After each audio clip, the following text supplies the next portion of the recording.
All right, guys, we're on a 2003 Ford Explorer, and what we've got is the turn signals don't work.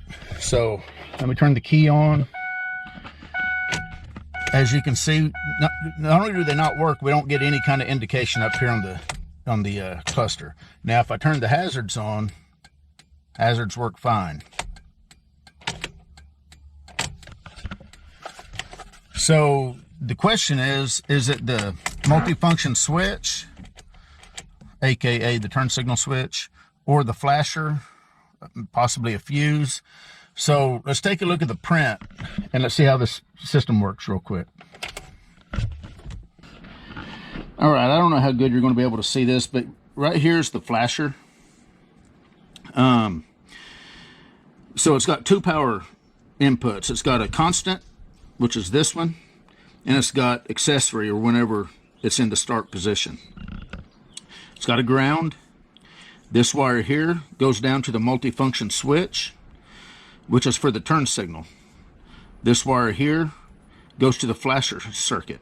So when you push the flasher button, these contacts switch over to that way. Hopefully this is coming through, taking this connection off of the turn signal circuit, and now it's putting power, or a flashing circuit, to both the left and right front and rear tail lights or running lights. Whenever the flasher circuit or button is not pushed, all these contacts are this way, which makes this connection constant, connected set of contacts, which, if the flashing circuit is activated, will either put a flashing power 12 volts to the left or the right, depending on which way the turn signal lever is selected. So you don't want to buy a multifunction switch, replace it, find out you got the same exact problem. So we need to figure out for sure which one of these are the problem. Now, first of all, the multifunction switch feels normal. If it felt all messed up, that would be a clue. But what I want to do, I want to get access to this flasher. I think that's going to be the easiest thing to do. We're going to pull the flasher out so we can get to all these contacts. We'll make sure we've got our powers right here. We'll make sure we got our ground. And then we're going to go after this wire here, and we're going to see if we can complete a circuit. If you look, these are the lights. Of course, they're grounded. That goes through the filament, comes up through the circuit, and then makes it right back up here to the flasher. So theoretically, I should be able to get to this pin right here, this connection with the flasher pulled out, and I should be able to use a test light or a multimeter and tell, whenever I flip the lever back and forth, whether or not I have a connection right here. And that's what my plan is. So you'd have to disassemble the shroud and everything on the steering column to get to the connectors of the multifunction switch. So I think this is going to be an easier thing to do. So let me get access to that, and we'll press on. All right, guys, literally about 10 minutes later, what I did is I took this shroud off. There was just two screws right here, and then it snapped off. I took two screws out of the emergency brake lever or release and dropped it down out of my way. There's one screw, 7mm, right here on the side of the fuse block, and there's two. Hopefully this is coming through, but there's two screws right here. You do want to take this off. That's a 10mm. This is the main connector that hooks up to the fuse block. 10mm takes this off, and I'm going to show this going back together. And it disconnects this connector, and then you can pull this fuse block all down, like you're seeing it here, and that way you've got access. This is your flasher right here. You've also got access to what other relays these are, in case you ever need to get to those. So what we're going to do, so I'm going to pull this relay out, flasher relay, and the first thing I want to do is get the key.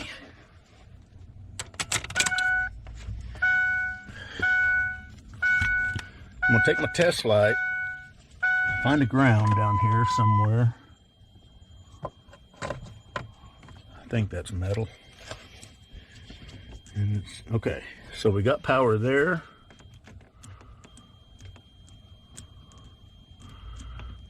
Okay, we got power there. So one should be a switched power, which is that one. This one should be constant. So key on, this has got power. So that leaves us with 3 connections. One of these should be ground. So to find that out, I'm gonna take, this is just a thing I made years ago. And it's an old circuit breaker, and it's got a couple of leads on it. I'm gonna pig this into one of these power wires. We'll take our test light. I'm gonna connect it right there. So now, if I hit my test light on a ground, it should light up. So one of these should be ground. Okay, so that one's the ground, which means that one of these are flasher, one of these are turn signal. So what I'm going to do is I'm going to take the, well, first, let's make sure that neither one of these, okay, neither one of these have a connection. Neither one's grounded, in other words. I'm going to take my turn signal lever and I'm going to just pull it down. Okay, we don't have nothing there. Okay, and we do have it there. So I'm going to take my turn signal lever. That's neutral. That's right, left, right, left. Which means, what other one was it the center one? If I push the hazard button, yeah, there's the hazard switch, and that has power, or that is now grounded. So that tells me the multifunction lever's working fine. We need a new flasher. So I'm going to be running up to the store. We'll get a flasher, and whenever I come back, we're going to put all this back together. Quick and easy way. This was probably about a 10 to 15 minute job so far. Not that big of a deal. So that's a quick and easy way to determine whether your multifunction switch or your flasher is what you need. Now, you can get to this flasher without removing this. You got to reach up and over, pluck it out of there, and then, you know, take a look at how these contacts are. You see the straight contact? So this one right here goes toward this side of the car, or the inboard side of the car. And you could theoretically pluck this out, pluck in a new one, and see if it works. Now, if you want to know for sure whether you need a flasher or the multifunction switch, then this would be the test you'd want to do. So let me get a flasher and we'll press on with this. Okay, here's the factory relay.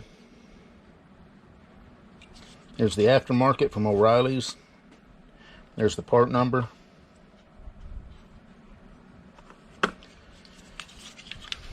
So we're going to plug it in and see what happens.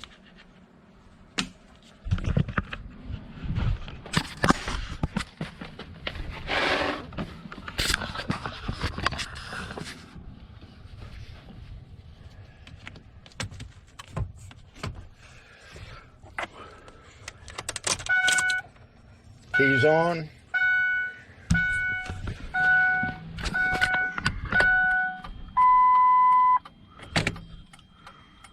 We got our turn signals. We still have our flashers, so little relay. I'm going to go ahead and show you guys how to put this back up there. The first thing I'm going to do, though, I'm going to go ahead and take this out. Let me show you that. Figure out where to put the camera. So take this connector off. All you're going to do is just loosen that bolt, and it pulls the connector out for you. And the reason you even have to take that off is so that you can finagle this box out of there. So now the camera's in my way, so I'm going to move the camera and get this finagled back up in there, and then I'll show you putting the screws back in.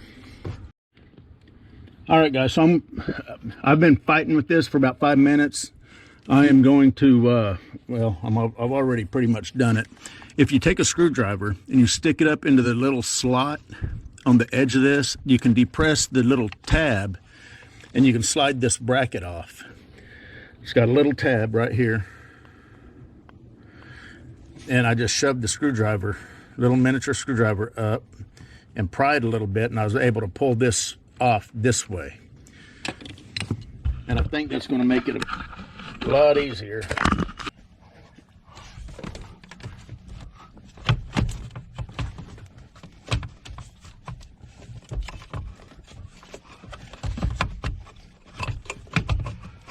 Okay, yeah.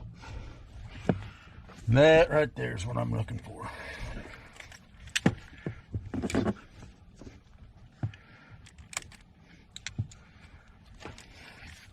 I think I'm going to go ahead and put these two 7mm in right here. Maybe.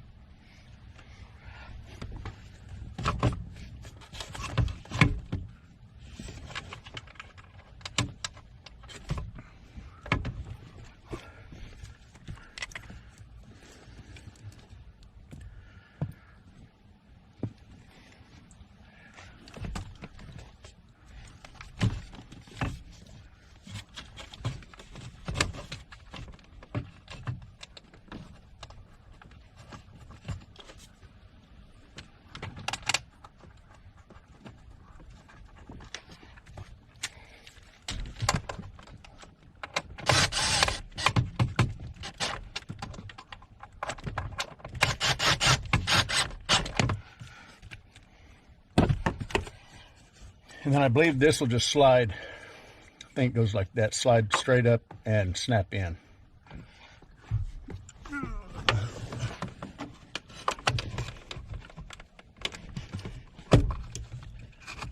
Yep, okay, and it did.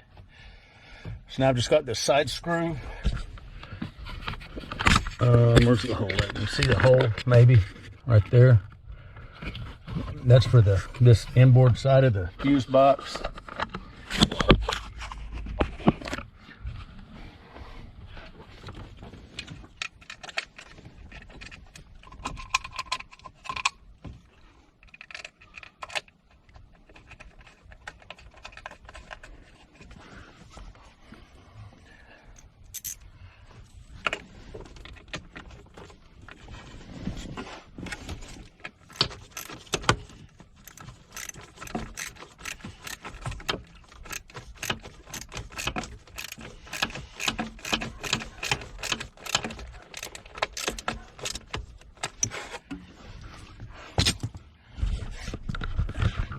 Now I'll show putting this on.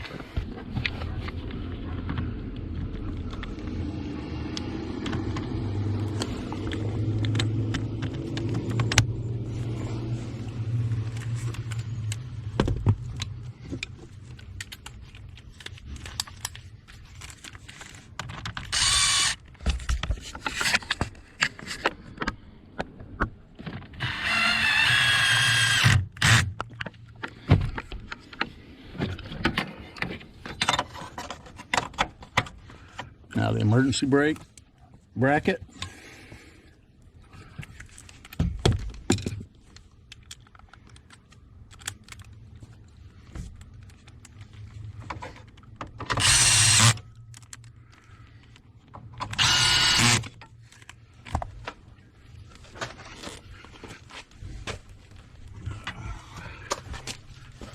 Now the lower strap.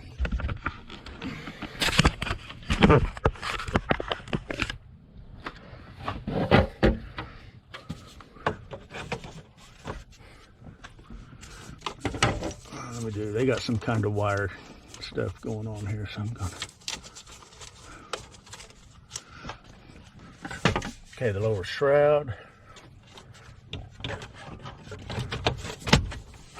Top's gonna snap on, and then you got your two screws on the bottom. Now on this vehicle, They've got one 10 millimeter and one 8 millimeter. I don't know what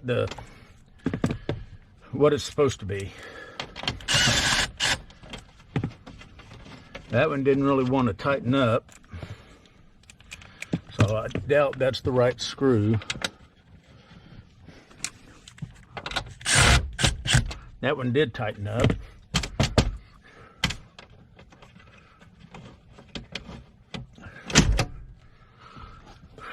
And there we have it. And with any luck, we still have turn signals.